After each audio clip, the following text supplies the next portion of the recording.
Itinatayo namin ang mga tao.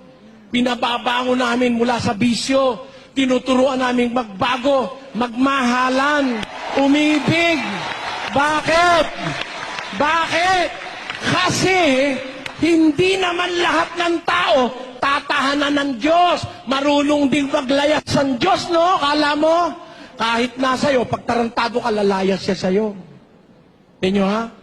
Ang Diyos nasa Israel, lumayas 15:3. Ngayon nga, ang Israel ay malaon ng walang Diyos na tunay at walang tagapagturong saserdote at walang kautusan. Umalis ang Diyos sa Israel nung masyado silang masama, sumamba na sa Diyos-Diyusan, niloko na ng mga ministro yung mga Israelita, lumayas ang Diyos doon.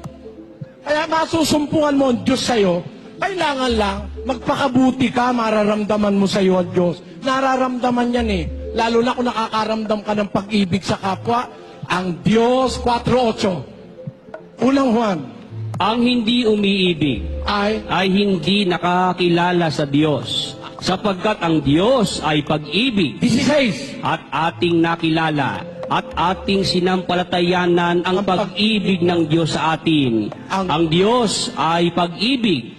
At ang nananahan sa pag-ibig ay nananahan sa Diyos. At ang Diyos ay nananahan sa Kanya. Amen! Kaya kami, ang itinatayo namin mga tao, hinihikayat naming magbanal, umibig, matuto ng pagpapatawad, huwag papatay ng kapwa, ibigin ng kaaway. Pagka napag-grupo-grupo mo yung mga tao na yan, na ipagtayo mo ang Diyos ng isang kongregasyon. Nakapagtayo ang Diyos. Nakapagtayo siya ng isang kongregasyon kung saan ang kanyang espiritu ay maaaring tumahan. Balikan natin ang 3:16 ng unang Korinto. Tuloy natin sa 17. Basa. Hindi ba ganinyo nalalaman na kayo'y templo ng Diyos at ang Espiritu ng Diyos ay nananahan sa inyo kung gibain ng sino man ang templo ng Diyos, siya'y igigiba ng Diyos. Bakit? Sapagkat ang templo ng Diyos ay banal, na ang templong ito ay kayo. Alin ang templo? Ang templo ng Diyos ay banal. Ang templong ito ay kayo. Ang templo ng Diyos hindi po yung kapilya. Kahit yung mga apostol nga doon lang sa ibabaw ng bundok pwede na Doon sa may tabi ng ng dagat pwede na rin kaya kami nangungupahan lang kami para wag makuba ang miyembro ng Kaabuloy. Ayaw na naming magtayo pa ng malalaking templo. Total, susunugin naman yan Malapit na ang sunugan, kala mo? Ayaw, ba't kayo nagtatawa? Malapit na yan. Ito.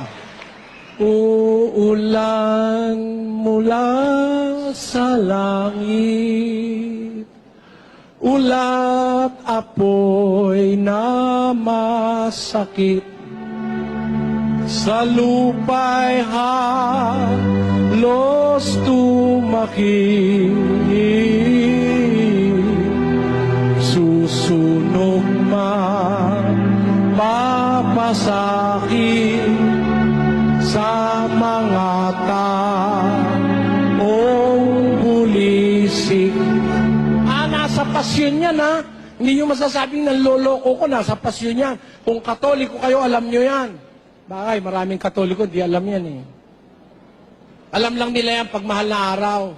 At kung basahin pa, eto pa basa nila ang doret mga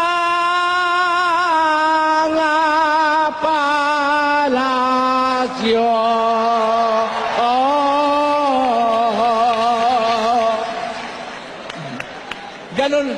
Ganon kung magbasa yung nasa tabi namin, palibasa, galit sa akin yung isang kapitbahay ko, manang na Katoliko.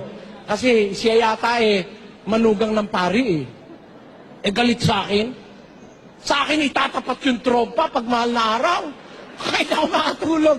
Kaya nga ako'y natututo lalo ng pasyon Kaya lang ang tono nila mahaba. Bahay mga edipisyo, mga kalakhan sa mundo.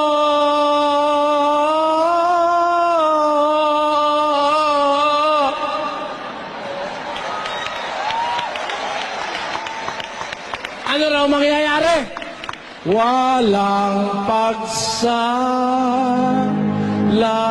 totoo, magiging uling at abot.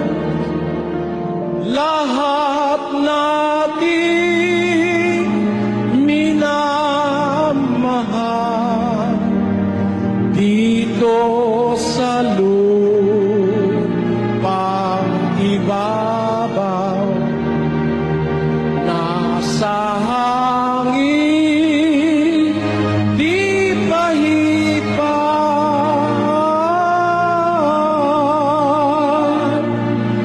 Kung dumating na ang araw para matutunan, ayan, ano ba't walang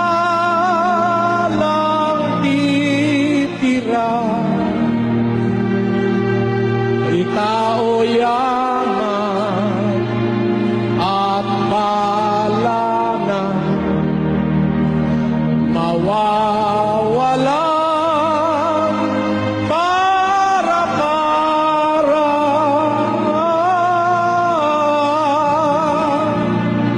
Lalong suka ipangamba kung anong darating hanggang. Ayun, mawawala naman lahat eh.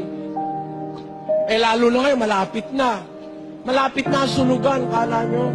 Hindi lang ang terorist ang manununog.